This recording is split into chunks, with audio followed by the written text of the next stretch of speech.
I apologize for this taking so long. Lost Belt 6 really threw a wrench in things, but it's time to resume the last arc of El Malloy case files.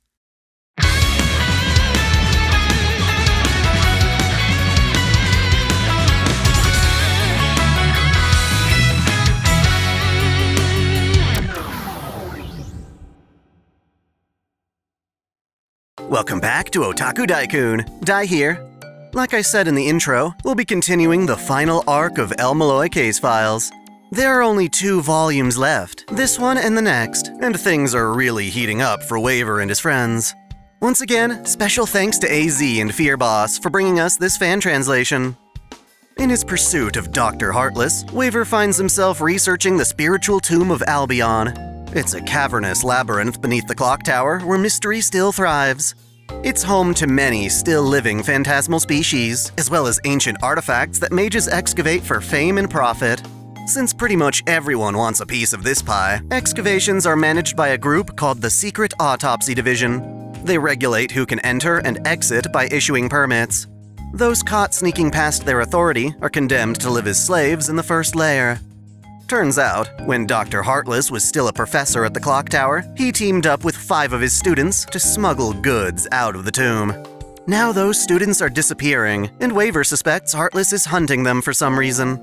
Trouble brews in the association as McDonald Trumbelio Elrod, head of the Democratic faction, plans to suggest redeveloping the tomb at the upcoming Grand Roll, the most important meeting between clock tower lords. This, in conjunction with the ongoing 5th Grail War in Fuyuki, has Heartless stepping up his game. He and his fake servant Hephaestion launch an attack on Slur Street, just as Waver discovers that Heartless's endgame is to use Hephaestion as a vessel for summoning Iskandar. If you enjoyed this content, be sure to like, comment, share, and smash that subscription bell as if it were Gareth. Consider supporting us by becoming a paid channel member on YouTube or joining our Subscribestar or Patreon. All 3 platforms offer the same perks, such as early access and exclusive videos. With that said, let's dive into Volume 9. Just like the previous volume, this one begins with a 10-year flashback to Kuro, one of Heartless's students who was born in the tomb but managed to escape. While joyfully humming Singing in the Rain, he found Heartless in the downpour. Kuro's team of fellow students was about to disband, leaving him feeling lonely and betrayed. As the 2 of them spoke, Inorai came up to them and asked about Kainith joining the 4th Grail War. Even back then, the old lady was insistent about getting the Modern Magecraft department to join her Democratic faction. It's implied that she wouldn't mind Kainith dying in the war, as it would weaken the aristocratic faction. Kuro feared that Inorai might be onto their little smuggling operation, but Heartless wasn't convinced. Heartless may have seemed amicable, but he reassured Kuro that he was just as ruthless as any other mage. The fact that he attained the blessing of fairies at the cost of his heart didn't change his fundamental nature. Back in the present, Waver is conflicted now that he knows Heartless plans to summon Iskandar. They're supposed to be enemies, so why are they now both aiming for the exact same thing? Should Waver be helping Heartless at this point? So far, all he can tell is what he's gleaned from Heartless's notes.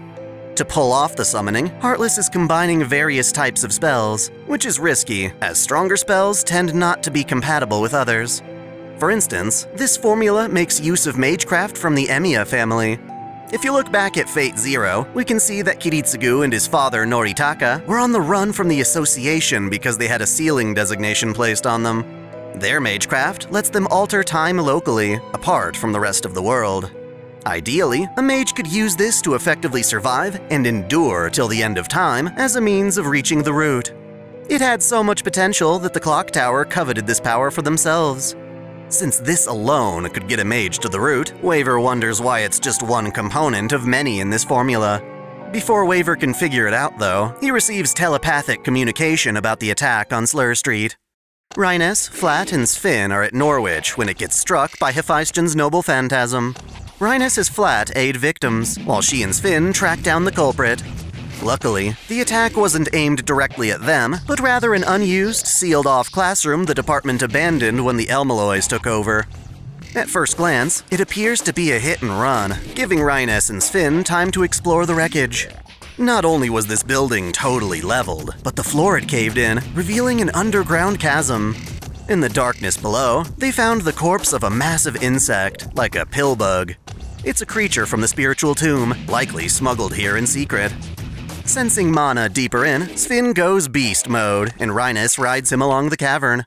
To their surprise, they discover a portal leading to Albion, and right beside it, Hephaestion's chariot, Hecatic Wheel. In just a brief period, Hephaestion tore through a horde of phantasmal creatures, scattering the cavern with their corpses. Despite their intrusion, neither Sven nor Rhinus seem to distract Hephaestion from her goal. Instead, she's focused on a different nuisance, Toko Aozaki. Before an actual fight breaks out, Toko and Dr. Heartless have a battle of wits.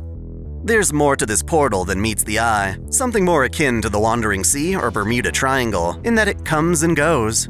Hilariously, Toko goes off on a rant about floating bubbles, which has her admitting her love for ramune, the type of Japanese soda you open by pushing in a marble. Anyway, the portal seems to work in that it's as if the coordinates to the tomb shift over time, dancing about like quantum particles. These portals can emerge and recede like bubbles in a soda can, which is why the Mages Association hasn't caught on to them. This was how Heartless and his students were able to sneak in and out of the tomb with smuggled goods. It also explains why Heartless had enough money to interfere in the previous cases, such as buying the Linden Leaf from Siegfried's Legend and funding Yvette's high bids on the Rail Zeppelin. What it doesn't explain is why Heartless needs to access the portal at this exact moment. Toko continues to interrogate Heartless as part of a job she's been hired for. Of all of Heartless's students, the most obscure is Kuro, who has no records listed on him for the past 10 years. Tension rises when Heartless tries to change the subject, and Hephaestion insists on battling a modern mage. Toko's magecraft is as impressive as ever. Her main study is rune magecraft, and for quick incantations, she invokes a rune that creates other runes for her. In the blink of an eye, thousands of the Ansu's rune activate, igniting in flames. Traditionally, Ansus is not the rune of fire. That would be Kaonan. Thus, rather than an actual flame, Toko is casting a ritualistic fire akin to an exorcism. It's the god's fire, specifically catered to slaying mystery. It's not a threat to Hephaestion, though. Recall that she herself is a mage from the Age of Gods. By chanting Alo, she conjures a gust of wind to blow out the fire. Alo is another term for harpy, so she's basically invoking the properties of supernatural beings. By chanting Nereides, the goddess of water, she freezes the water in the air, trapping Toko's arms and legs. Coming to her aid, Toko calls upon various crystal damselflies that surround her and meld into the shape of cannons. Collectively, they open fire on Hephaestion, releasing a stream of magical energy that shakes the cavern. It seems Hephaestion is immune to this magic, or rather, she has a skill called Blessing of the Nameless, which allows her to take damage in place of her master or lord. Basically, she's a tank, claiming all of the aggro and enduring the bulk of the damage. She charges in, ready to slash Toko's head with her sword, but Sven and his bestial magecraft are able to bring the blade to a sudden stop. By himself, this would be impossible, but with a bit of help from Tremau, he's able to stop even a servant's weapon. Toko accepts the help, trusting Sven to clash against Hephaestion's continued strikes. Doing this requires that he and Rhinus be in sync, so that his beastly hairs are reinforced by Tremau like armor. Any delay leaves Sven vulnerable to attack. Hephaestion claims to have encountered beast mages during her time, and responds with her mystic eyes of compulsion, effectively paralyzing Sven.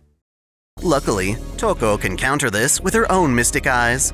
Not only was she born with the mystic eyes of enchantment, but over time, she modified those eyes to make them even stronger by adding extra lenses. These lenses reflect off each other and handle different tasks, amplifying her abilities. While strong, Toko's eyes are only enough to put Hephaestion into a stalemate. Both of them are frozen in place, until Heartless steps up and breaks his servant out. Now with the upper hand, Hephaestion considers commanding Toko to kill herself, but Heartless calls it off. He suspects Toko has a backup plan in case her body is ever destroyed. At worst, she could wipe everyone out in a retaliatory blast.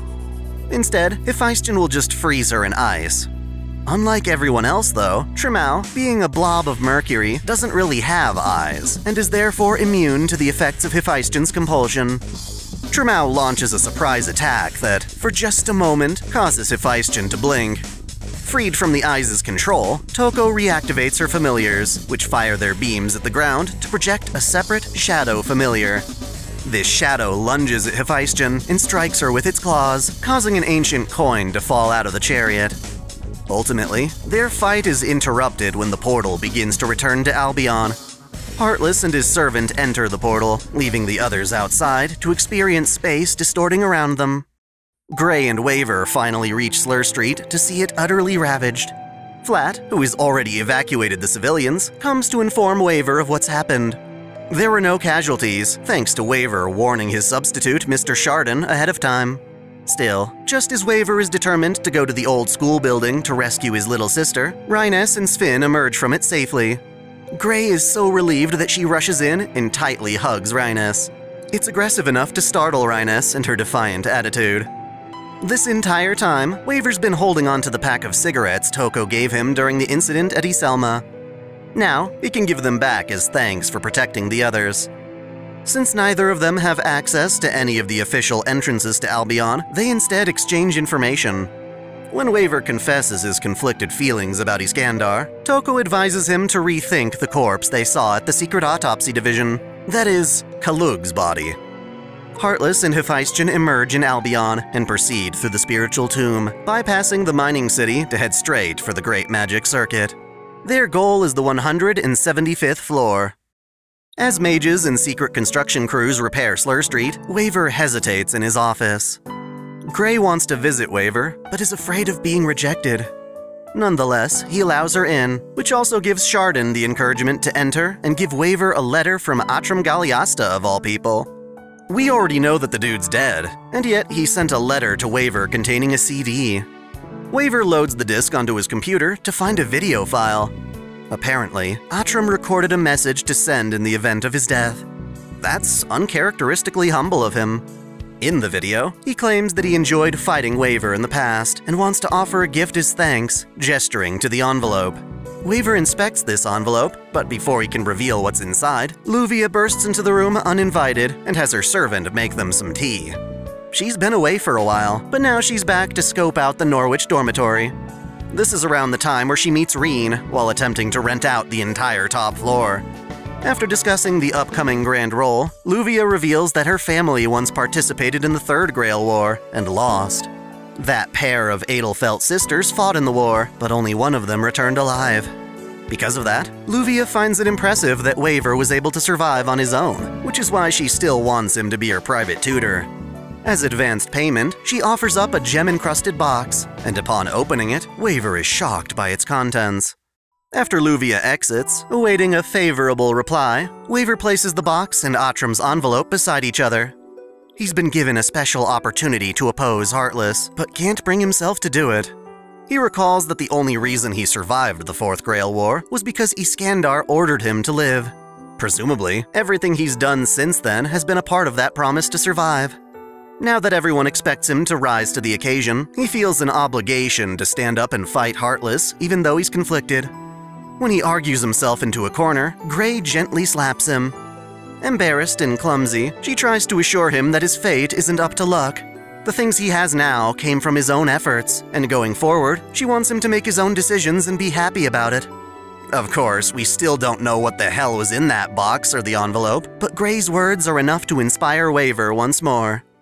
With assurance that he won't suddenly side with Heartless, Waver consults Rhiness in her private room regarding the missing students. Toko mentioned revisiting Kalug's corpse, and so they discuss if there's any special meaning behind his assassination. Waver reminds everyone that Kalug Ithred had a brother, Yorick Curtis.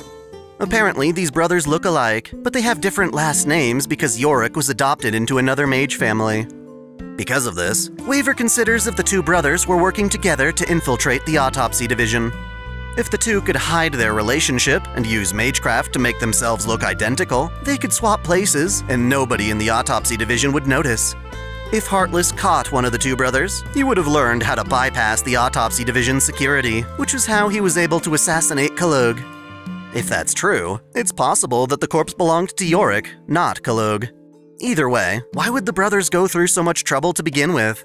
Waver considers that perhaps all of Heartless's students had their own agendas long before they were ever recruited to his smuggling operation. It's possible that Kalug and Yorick were spies from the clock tower sent to investigate the autopsy division.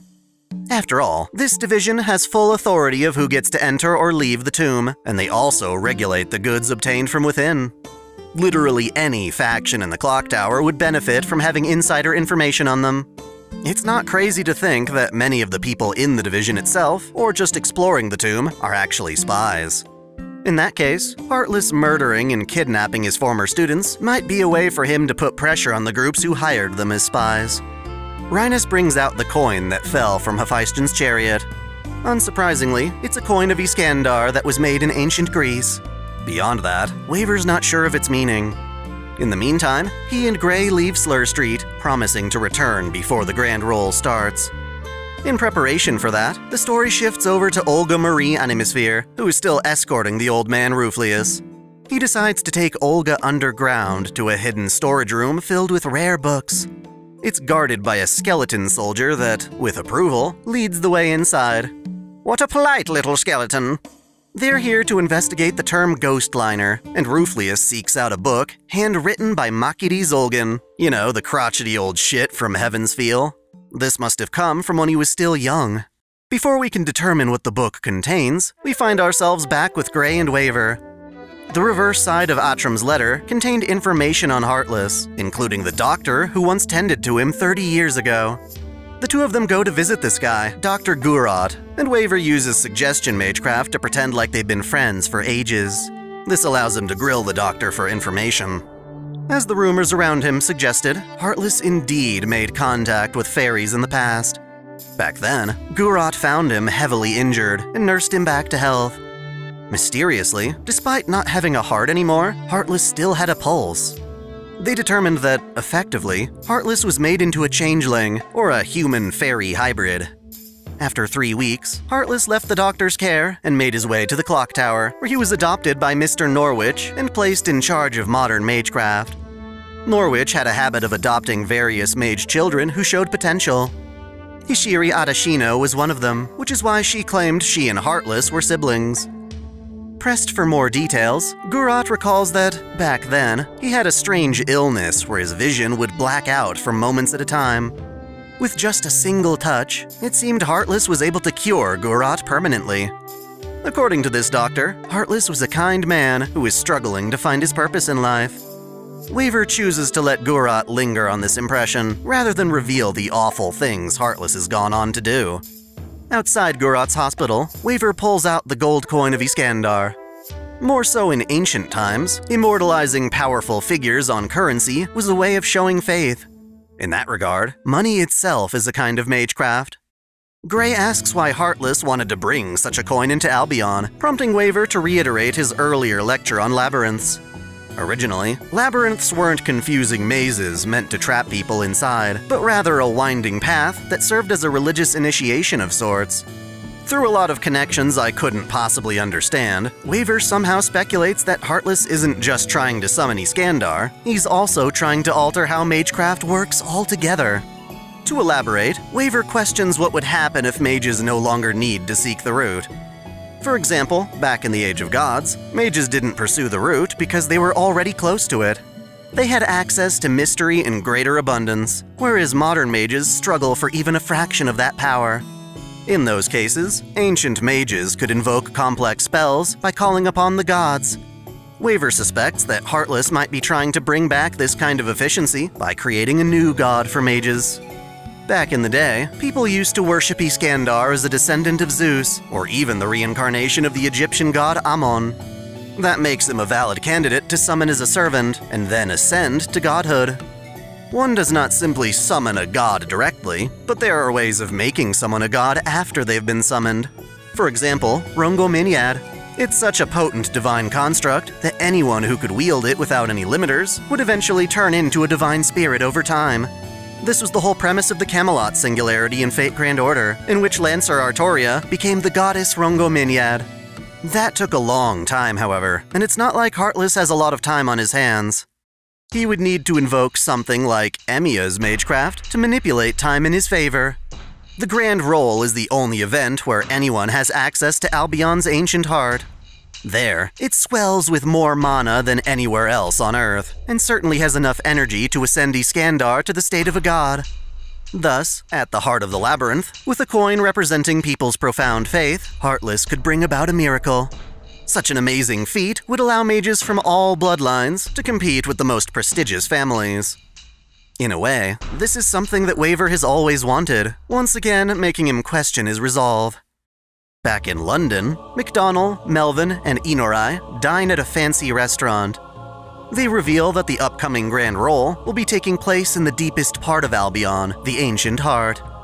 Recall that McDonnell wants to redevelop Albion. It seems he's basing this goal off insider data that suggests mining would be more efficient if the clock tower were to establish a direct route to the Great Magic Circuit, bypassing the mining city. After all, the mining city's resources have depleted, and it makes sense to go straight to where the goods are. Inorai, however, can't blindly trust this data, and begins amassing energy to oppose McDonnell. Hoping to avoid her wrath, he gives up and has Melvin play her a song on the violin. This song tunes McDonnell's magic circuits, allowing him to conjure a fire spell that wipes out the familiars lurking outside the restaurant's window. With the coast clear, McDonnell calls for Ashira to enter the room. Surprisingly, he introduces her as his 12th daughter. Apparently, McDonnell met her when visiting the mining city, and she remained there for years to help him as a spy. I assume she's adopted, unless McDonnell banged a woman in the mining city and stuck around long enough to meet his new child. Either way, this is where he's been getting his info, and he can't keep it a secret any longer if he wants to protect her from Heartless. Revealing her is also a political move to unite the Democratic faction when it's needed most. Melvin is terrified of McDonnell's magecraft, as well as all the cards up his sleeve. That does it for Volume 9. Only one more to go before all of El Malloy Case Files is wrapped up. The finale is upon us. Thanks for watching! If you enjoy this channel, help us grow by liking, commenting, sharing the video, subscribing to Otaku Daikun, and most of all, smashing that notification bell so you don't miss out on all of our anime discussion, lore, or Let's Play content. You can support us directly through Patreon, Subscribestar, or our YouTube membership, all of which come with benefits like exclusive vids and early access. As always, celebrate your fandom! I want to give a special shout out to all my $10 and up supporters. VideoGamer75, Stephen Elak, Samuel Gersten, The Nonchalant Ostrich, Otaku Mom, Jens Bauman, Mystic Samurai 1983, Lord Omagoden, Free Brick, Olympian Doll, Alexis Yukio Gomez Yamato, Link Pendrago, Observer Bellis, King Kobo, James Hewitt, Uncanny EXP, Andre Foster, Jared Kraus, Yukie Eros, Sogai CH, Caitlin P, Vladimirovna, Jonathan Padua, The Taz 96, Kengo X 77, Alistair Bernadotte, and Akakaze Yume. Thank you all so much.